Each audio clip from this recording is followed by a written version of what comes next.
Ed Miliband, former leader of the Labour Party. Now, I know a lot of you from the comments kind of miss him being about, contributing. He's got loads to say, whatever you think about him.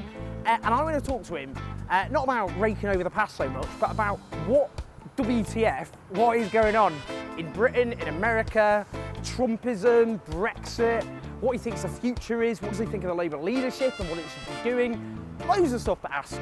And yeah, I think we're going to have a pretty good conversation. There's a tweet that David Cameron sent a few days before the last general election, and it reads as follows. Britain faces a simple and inescapable choice. Stability and strong government with me, or chaos with Ed Miliband. Well, look, it hasn't worked out that way, has it? Do you laugh or cry at that? Oh, look, you know... I mean, do you not remember? Because that's what they went on about. I know. Over and over again. No, It'll be chaos, the world will collapse. Britain's in the biggest crisis since 1945. I mean, do you not look at that and think, I feel a bit annoyed?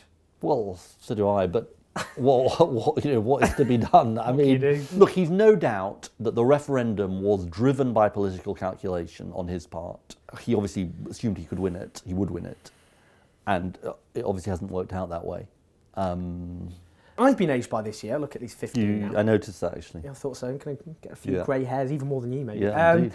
No, and it's the sort of year you kind of adopt I've got fewer grey hairs, actually, as a result of Have you? changing my job. See, there was some mercy. This year has been pretty bleak. And I suppose I'd start with a kind of WTF, Brexit, Trump. To what extent do you reckon those two things are similar? So there's this big debate going on, isn't there, about whether it's class and the economic system or race and identity. And I think clearly both play a role. My emphasis would be on, not to the exclusion of the second, but the first. It's discontent with the economic system and indeed I think the political system. And I sort of think that's undeniable. After all, what would drive people to vote for a Donald Trump apart from deep discontent with the system? So do you reckon there's kind of two types almost of, because obviously racism, many people obviously played a role. But there aren't 62 million racists who voted for Donald Trump or 17 million who voted for Brexit. And I think it's really important this. There is a small minority, no doubt. Yeah. Our whole analysis about inequality is that it is to do with relativity. It's their situation compared to other people's situation. And people are thinking, well, hang on a minute, I'm stuck. You know, Mark Carney just said, what is it? This is a lost. Don't be too nice about him. He just said this is a lost decade, comparable to the 1860s. You know, in a few years ago, that would have been a very radical speech for a mainstream politician, maybe even today. You know, that says something about the mood and the challenge of the times. And I think that is the most important thing for the left, which is to understand the scale of discontent. Does the rise of Trumpism and the rest, does it change how the rules of the game, if you like? Look, yes. Yeah. And you can't see the events that have unfolded in 2016 and think, well, business as usual is going to sort this out. It's in some senses a scary time, and in many senses a gloomy time. But I can't help feeling also that this is the next 5 to 10 years are the moment when a new script has got to be written. Trump and Brexit aren't going to solve a lot of the deep problems that Trump and Brexit identified, in my view. Now, this is a devil's advocate argument, but some watching this, a lot of people watching this, they hear this argument all the time. They say the referendum was based on lies as well as bigotry, and they'll say that Brexit is an inevitable disaster. Buyer's remorse will set in, so what Labour should do is say no to Brexit. We will be vindicated, and then we'll overturn it and have a second referendum. What do you say to that argument? Well, I'm going to disappoint some of the people who think that, because, you know, I didn't want the referendum. But now that it has happened, I think it is incredibly important that we honour it. 17.4 million people voted for Brexit, many of whom voted for it, partly because of deep discontent with the political system. Imagine if the political system comes along and says, right, we're now going to overturn the result and ignore your mandate. Part of my job and the job of people in the Labour Party is to convince people that there is something to fight for the kind of Brexit we end up with. And I think there is. By the way, the other thing I would say is, you know, there are a lot of issues where Remain and Leave voters share the same interests. Parents in my constituency who are worried about their future of their kids who voted Leave, parents who voted Remain are worried about the future for their kids. People worried about the squeeze on their wages who voted Leave, well, there are Remain voters who worried about that too. And that is Labour's job, which is to honour the result of the referendum, fight for a progressive vision, the most progressive vision we can get of Brexit, and tackle these deep issues which unite both sides of what looks like a massive divide at the moment. I mean, does that worry, that massive divide? Because I don't think Britain has been this divide. I mean, does it? I mean, does the future Well, that's of our why I country? think it's like general elections divide people, but in a particular way where we know the route map. Yeah. We know what happens, and 4 or 5 years later you get a chance to turn it round. It's a different kettle of fish. This is a different story, and I think that's one of the reasons why it's so disorienting for people. The Tories are saying they're negotiating a deal that's honouring the democratic verdicts of the British people, including over freedom of movement. I mean, We wish we knew what it was. I mean, but what? I mean, Tell what, us the plan. have you not heard? They've revealed the Well- plan. Have you not heard what they've said? A red, white, and blue plan. Yeah. There you go. Yeah. A nice multicoloured Yeah. Brexit there for everybody to wrap ourselves Yeah. in. Where do you think we're heading in terms of their what are I the don't dangers? think they know. I mean, I think fundamentally they don't really know. For the good of the country, I think it's much better if they lay out the difficult trade-offs. Because at the moment, they want to pretend that they're going to deliver on everything that was promised. Maybe not the 350 million for the NHS, which they're obviously not going to deliver on. But that's not the way trade-offs work. And that's not the way negotiations work. And I think it's like they're storing up even more disappointment and anger and betrayal, which is also going to be bad for the country. Look, lay out the plan, lay out the difficult trade-offs. Not every dot and comma of your negotiating strategy, but where do you stand on the single market? Where do you stand on the customs union? Where do you stand on these fundamental questions? And what are you aiming for? But they say, don't they, that, well, we can't do that because that's revealing our hand and you don't do that in a negotiation. We've got to... The negotiations always leak anyway. You've got, 27 other governments, even more national parliaments, the European Parliament. I think the notion this is going to remain secret, so at the moment, because they're refusing to lay out a plan, you get Theresa May implying that there's going to be a transitional deal and then sort of briefing against herself and saying, well, there's not going to be one. David Davis saying we're going to pay to get access to the single market, and then maybe Boris Johnson saying not. I don't think it's a very good way of holding the country together. And by the way, that's the other thing. If you want the voice of the 48% to be heard, their voice can't be heard if you don't at least bring them into the conversation. A lot of people in Doncaster, a lot of people where I grew up, they feel, a lot of them, that immigration is the source of many of the problems that they face. Other people, particularly in more diverse places, in London, big cities, they don't feel the same way at all.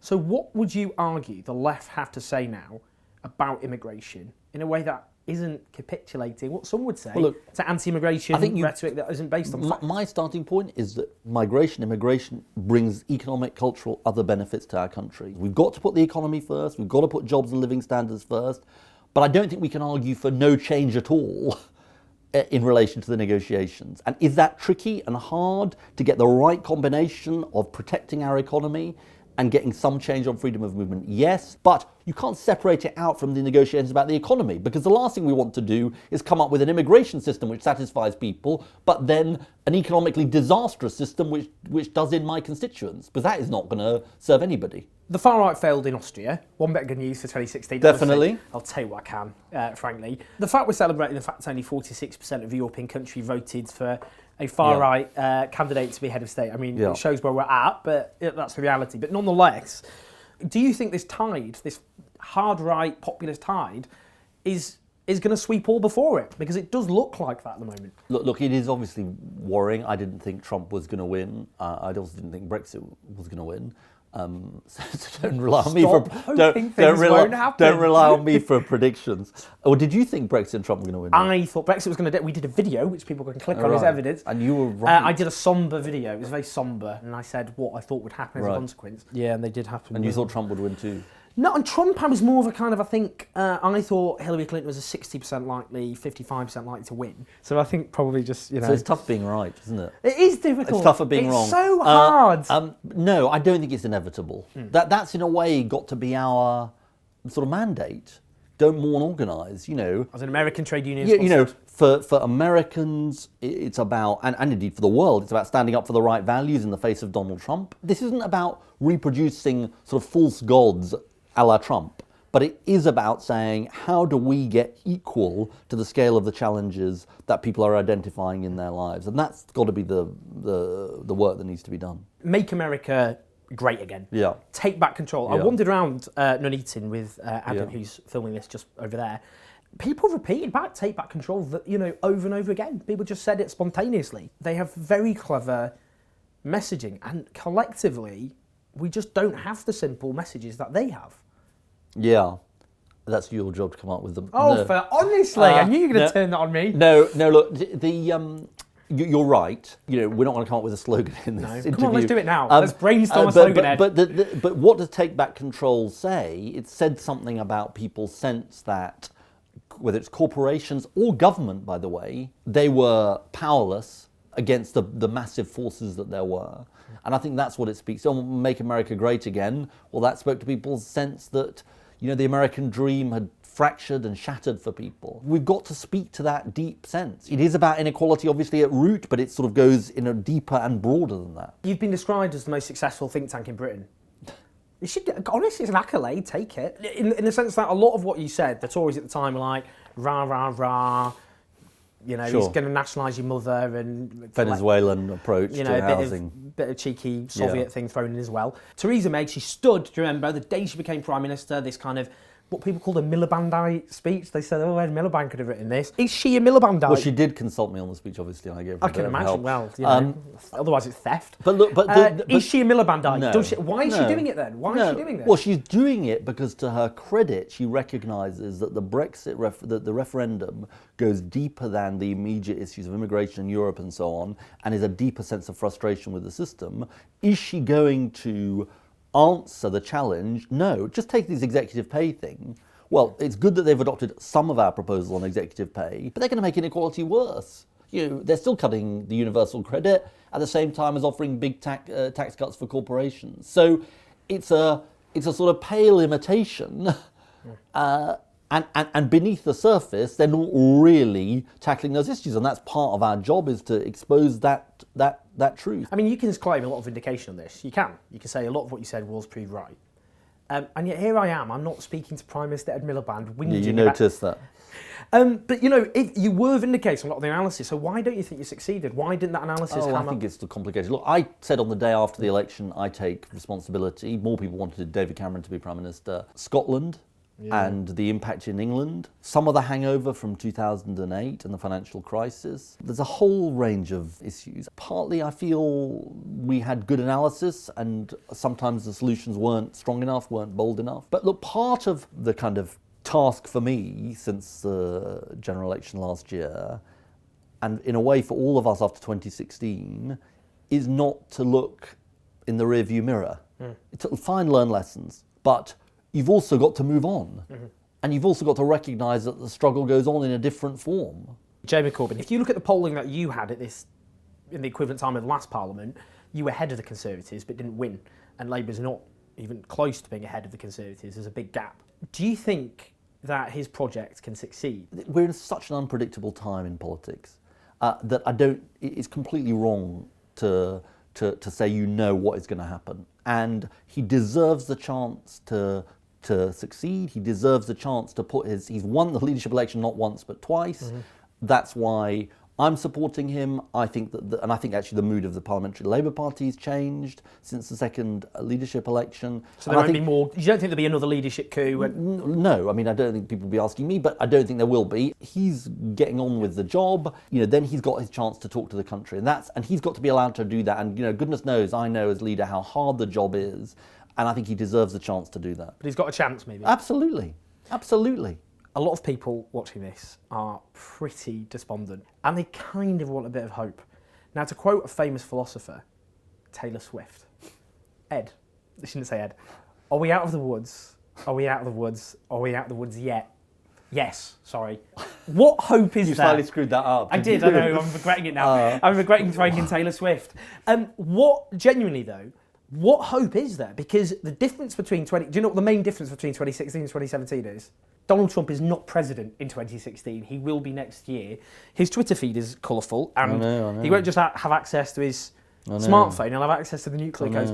A lot of people are very scared and despondent. So, well, look, I understand that, and I, came to the end of 2015 and thought, well, nothing can be worse than 2015, and I was obviously wrong. If you think about the history of the left, not just in Britain but internationally, it's out of the darkest times that have come some of our biggest achievements. FDR, the New Deal came, after the 1929 crash. The 1945 Labour government came after, our darkest time, the Second World War. So the instruction is to be more ambitious, to be bolder, to think bigger, to rethink, to not simply cling to old certainties, and to recognise that it is a struggle. You have to stand up in the here and now against, some of the things that Trump will no doubt be doing nationally and internationally, and at the same time, you've got to do the deep thinking that is necessary, and that, that's what I'm going to play my part in.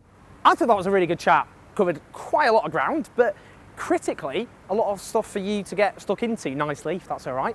This channel's about debate, discussion, so we had lots to say about the big issues facing Britain, the world. So, you know what? Leave your comments. Want to hear what you think. We've got loads more interviews to come, loads of interviews up here. I think Adam will just edit it in. Otherwise, it's just me waving my hands about looking like a right dork. I was going to say dork. Does anyone say that? Anyway, so subscribe, and I'll see you next time.